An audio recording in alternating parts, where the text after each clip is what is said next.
দুই প্রকার ব্যক্তিকে কোরবানির গোশত দিলে সোয়াবের পরিবর্তে আর গুনাহ হবে। নবীজি সাল্লাল্লাহু আলাইহি ওয়াসাল্লাম কঠোরভাবে নিষেধ করেছেন এই দুই ব্যক্তিকে কোরবানির গোশত দেওয়ার জন্য, অথচ আমরা এদেরকে দিতে খুব বেশি আনন্দ ফিল করি এবং সোয়াব মনে করে তাদেরকে দেই।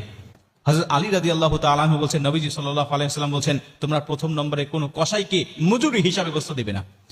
কসাইকে মজুরি হিসাবে গোশত দিলে আপনার সোয়াব তো হবেই না এবং গুনাহ হবে এবং কোরবানি বাতিল হয়ে যাওয়ার সম্ভাবনা আছে। কেন? কারণ আপনি কসাইকে নিযুক্ত করেছেন, আপনি অবশ্যই কসাইকে পারিশ্রমিক দিবেন, তবে গোশত নয়। আপনি যেই পশুটা কোরবানি দিয়েছেন এই পশু থেকে আপনি মজুরি হিসাবে সেই কসাইকে দিবেন, এটা নবীজি সাল্লাল্লাহু আলাইহি ওয়াসাল্লাম কঠোরভাবে নিষেধ করেছেন। আপনি কসাইকে নিযুক্ত করার পূর্বে তার সাথে আপনাকে চুক্তি করতে হবে, আপনি অবশ্যই তাকে পারিশ্রমিক দিবেন, তাকে ঠকাবেন না, কোনোভাবেই নয়। এবং নবীজি তো মজুরিদেরকে বলেছেন যে তার গায়ের ঘাম শুকিয়ে যাওয়ার আগে তার পাওনাটাকে বুঝিয়ে দাও। অতএব সেই নবী কখনোই তাদেরকে ঠকাবেন না। নবীজি সাল্লাল্লাহু আলাইহি ওয়াসাল্লাম বলছেন অবশ্যই তাদেরকে মজুরি দিতে হবে, পারিশ্রমিক দিতে হবে, কিন্তু এই কোরবানির পশু থেকে নয়, দিতে হবে তোমার ইনকামের মধ্য থেকে, তোমার সম্পদের মধ্য থেকে।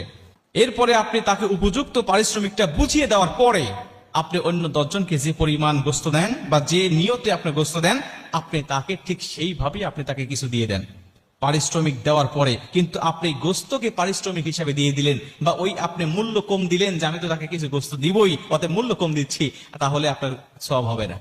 2 নম্বরে, যে ইমামকে দিয়ে বা যেই মানুষকে দিয়ে আপনি কোরবানির পশুটাকে আপনি জবাই করে নিয়েছেন, এই ইমামকে আপনি পারিশ্রমিক হিসাবে, সে জবাই করে দিয়েছে আমি তাকে গোশত দিয়ে দিলাম, না, এটা আপনি দিতে পারবেন না।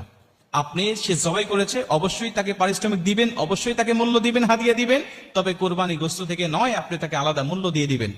কিন্তু আমাদের সমাজ আমরা দেখতে পাই, সে সারাদিন কাটাকাটি করেছে বা সে আমার গরুটা জবাই করে দিয়েছে, তাকে মাথাটা দিয়ে দিলাম, তাকে পাটা দিয়ে দিলাম, তাকে ভুঁড়িটা দিয়ে দিলাম, এই অংশগুলোকে আমরা দিয়ে দিলাম, অথবা আমরা তাকে এখান থেকে 5 কেজি 10 কেজি গোশত তাকে আমি দিয়ে দিলাম। এটা আপনার ইচ্ছা মতো হবে না। আপনি এটা আল্লাহ রাস্তায় কোরবানি দিয়েছেন, এটা আপনার দায়িত্ব নয়, এই গোশত আপনি মালিক নয়, এটা আল্লাহ আপনাকে মেহমানদারি হিসাবে দিয়েছেন। আপনি কেন এটা নিজে পারিশ্রমিক হিসাবে সেখান থেকে অন্য মানুষকে আপনি দিবেন? অবশ্যই আপনাকে মূল্য তাদেরকে দিতে হবে। যদি পারিশ্রমিক হিসাবে 2 জনকে আপনি গোশত দেন, তাহলে আপনার কোরবানি এই গোশত, এখানে সোয়াবের কোনো আশা আপনি করতে পারেন না, এখান থেকে আপনার গুনাহ হওয়ার সম্ভাবনা, গুনাহ হবে এবং কোরবানি বাতিল হয়ে যাওয়ার